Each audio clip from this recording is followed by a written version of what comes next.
Très heureux d'accueillir Nawal Skandrani, chorégraphe du spectacle multidisciplinaire Black and White Circus. Bienvenue. Bonsoir, merci Bonsoir. pour l'invitation. Vous êtes de formation danse classique et vous baignez également dans le théâtre. Vous êtes membre fondateur du Bureau international du théâtre et du syndicat tunisien des arts dramatiques et scéniques, c'est ça? Oui, entre autres, oui. Et votre spectacle, c'est une coproduction avec le Théâtre de l'Opéra de Tunis. Tout à fait. Alors, la première du spectacle aura lieu quand? Non, la première a déjà eu lieu le 18 décembre 2021. D'accord. C'est une reprise, donc on reprend la semaine prochaine, après 8 mois d'arrêt, et après 10 représentations. À la Cité de la Culture. Et on reprend à la Cité de la Culture, au Théâtre des Régions. Jeudi, vendredi, samedi. On sera là. J'espère. Le spectacle est intitulé Black and White Circus. C'est un cirque? Non, ce n'est pas un cirque. Alors, ce spectacle, je suis chorégraphe, mais c'est un spectacle où il y a de la danse, mais il y a aussi du théâtre, il y a du cirque, il y a du vidéo mapping, il y a du cinéma, il y a beaucoup de choses. Mais mais disciplines, quoi. Ce C'est n'est pas multidisciplinaire, c'est multidisciplinaire. Je dirais que c'est plutôt interdisciplinaire parce que ce sont des formes artistiques qui se répondent. Donc, c'est pas une question de mettre des couches de choses comme ça pour dire voilà, j'ai mis. C'est simplement, ça fait plus de 20 ans que je travaille comme ça. Je suis peut-être la seule à Tunis à avoir toujours mélangé les différentes formes artistiques. C'est bien. Et bon, c'est bien. C'est-à-dire, moi, c'est ce que je veux faire. Voilà, il faut que ça ait un sens aussi. Mais c'est apprécié aussi, non? Et pardon? C'est apprécié. Oui, c'est apprécié. Je pense que j'ai un public justement qui n'est pas que le public de la danse ou le public du théâtre ou le public de. C'est un public qui vient parce que d'abord parce qu'effectivement, voilà, c'est toujours très enlevé, c'est très coloré, c'est souvent grinçant, drôle, c'est ludique. Mais en même temps, je parle quand même, mes spectacles partent toujours de sujets... Et là, c'est inspiré de l'époque de Rantaleable. Alors, ce n'est pas inspiré. En fait, c'est un spectacle qui se passe aujourd'hui.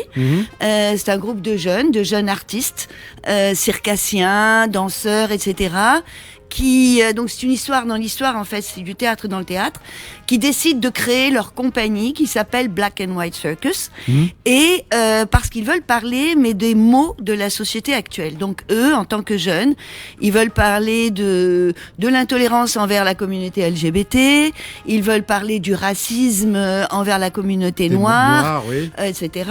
Ils veulent parler aussi de leur situation de saltimbanque et du peu de considération qu'on peut avoir par rapport surtout aux danseurs et aux circassiens. Mais la directrice de la compagnie, entre guillemets, celle qui est un peu plus âgée, qui est un peu le boss, elle décide qu'elle veut faire un spectacle sur Antalerabla. Donc eux, ils sont pas du tout d'accord, en fait, parce qu'ils ils trouvent que c'est un peu vieux, voilà. Et donc, en fait, tout ça, c'est le point de départ. Donc, en fait, je dirais plutôt que Antalerabla, c'est un prétexte plus qu'une histoire sur Antalerabla. Ah, c'est un prétexte. Donc c'est un prétexte, mais en fait, Antalerabla existe dans le spectacle parce que, en fait, tout le spectacle, c'est les coulisses du montage de Antalerabla. Ah, d'accord. C'est ce qui se passe en coulisses.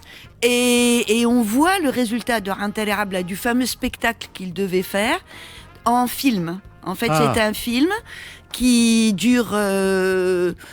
à peu près 7 à 10 minutes, qui ponctue le spectacle à chaque fois avec 1 minute, et qui ponctue le spectacle, et qui est en noir et blanc. C'est un film muet en noir et blanc, qui a été bien sûr filmé pour le spectacle, par Raya Lacroix, qui est monteuse, scénariste, actrice. Et voilà, parce que j'ai beaucoup de collaborateurs dans ce spectacle, je ne fais pas les choses seule. Donc il y a Sergio Gazzo pour le vidéo mapping, Raymond Sarti, qui est un scénographe français qui vit à Paris, qui est venu spécialement de Paris pour faire les décors. D'accord. Voilà. Et c'est un questionnement sur l'art et la beauté. Voilà, moi c'est toujours un petit peu mes préoccupations. Je pense que malheureusement on vit dans un monde, pas seulement ici, mais un peu partout, qui ne laisse plus tellement de place à la beauté. Et la beauté est devenue suspecte. Et quand je dis beauté, je veux pas dire quelque chose de joli.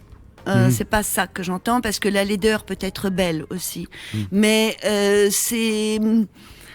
on laisse plus de place à la beauté, on laisse plus de place au rêve. Et ce spectacle particulièrement s'adresse aux jeunes, aussi.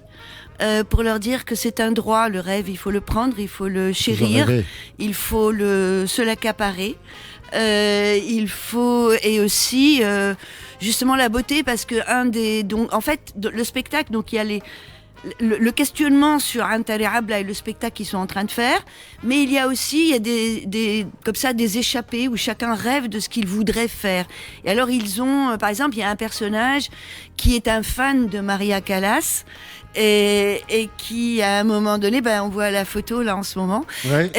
et qui justement il se transpose, il s'investit en Maria Callas et il écrit parce qu'il y a beaucoup de poésie dans le spectacle aussi. Alors bien sûr, il y a des extraits de poésie de Hunter, du roman de Hunter, mais il y a aussi ce personnage, Moaïd Razoueni, qui est interprété par Moaïd Razoueni, qui a écrit de la poésie et justement sur comment on écrase la beauté malheureusement aussi dans ce pays, hein, c'est les rêves qui sont écrasés. Il faut pas.